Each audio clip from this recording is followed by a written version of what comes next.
چھوٹا کام ہو تو استاد خود نہیں جاتا، وہ اپنے شاگرد کو بھیجتا ہے، اور جب بڑا کام ہو پھر وہ استاد خود جاتا ہے، کیونکہ اس نے کام نپٹا کے آنا ہوتا ہے۔ یہی حال ایک عام انسان ہو تو اس کے ساتھ چھوٹا شیطان ہوتا ہے، اور جب معاملہ کسی صاحب علم کا ہو، کوئی ایسا بندہ جو اللہ کے زیادہ نزدیک ہے، تو اس کے اوپر بڑا شیطان حملہ آور ہوتا ہے، اور جب کشتی ہوتی ہے روحانی طور پر تو کبھی وہ اوپر اور کبھی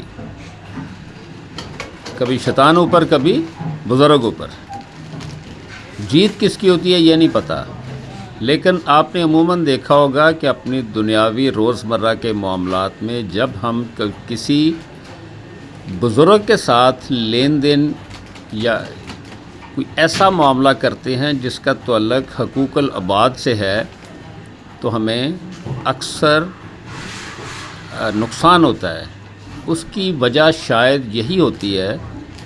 کہ وہ اس کا قصور نہیں ہوتا، اس کے ساتھ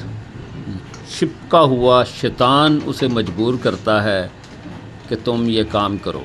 آپ نے دیکھا ہوگا کہ بڑے بڑے حادثات میں، بڑے بڑے واقعات میں،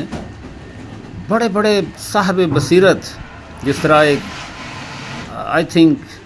کہ پنجاب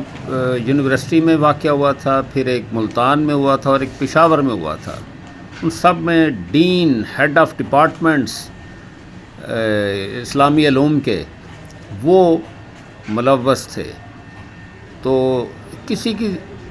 ظاہری صورت دیکھ کر اس کے اوپر ایمان لانا آج کل کی سب سے بڑی حماقت ہے۔